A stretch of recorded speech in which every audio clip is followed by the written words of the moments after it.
So let's talk about something really critical in scuba diving. Who's actually responsible for saying you're fit to get in the water? You probably think it's all about that doctor's note, right?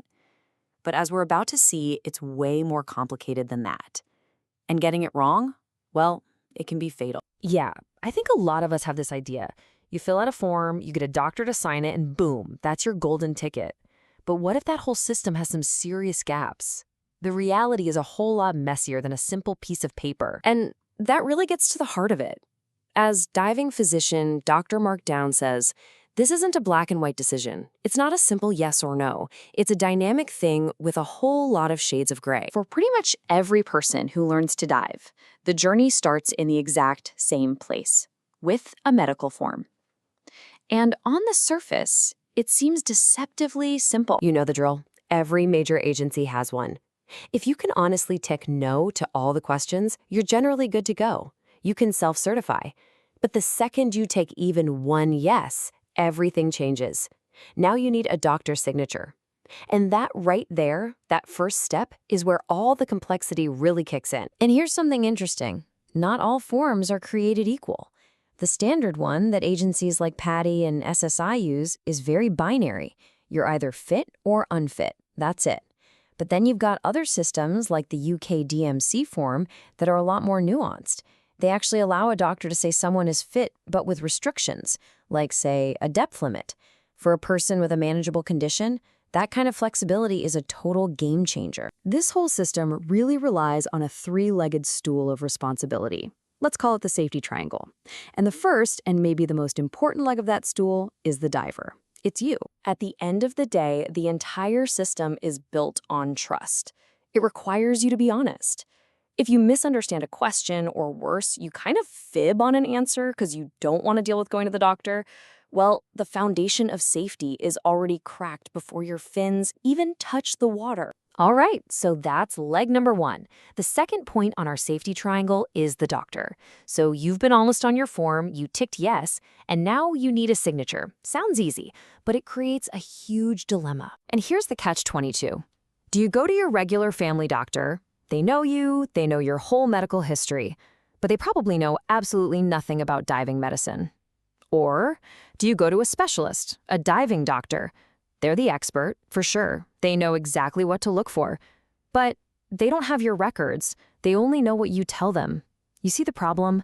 Either way, there's a huge potential blind spot. But here's the thing. The paperwork is not the end of it. There's a third and often totally forgotten point on this safety triangle, and that's the final gatekeeper standing between you and the deep blue, your instructor. This is a pretty shocking idea for a lot of people. You know, most instructors think their job is to teach skills, not to assess medical fitness. But the source material is really blunt here. They're wrong. They have a massive role. They aren't just a teacher. They're the last line of defense, and their job goes way beyond just checking a form. I mean, think about it. A doctor's note signed weeks ago can't tell an instructor that you have a head cold today. It can't tell them you're feeling super anxious about the dive, or that you're getting narked at depth, or that hypothermia is setting in. The instructor is the only one who can judge your fitness in that very moment. It's a constant, active part of the job. And the stakes here are just as high as they get. To put it bluntly, like the source does, an instructor who isn't paying attention to this stuff isn't just a bad teacher. They're a danger to their students and to themselves. So what happens when this safety triangle, this system of shared responsibility, breaks down? The consequences aren't theoretical. Let's look at two tragic real-world examples. First, let's look at the case of Janet Karan in the UK. He was doing an advanced course, and he did everything right.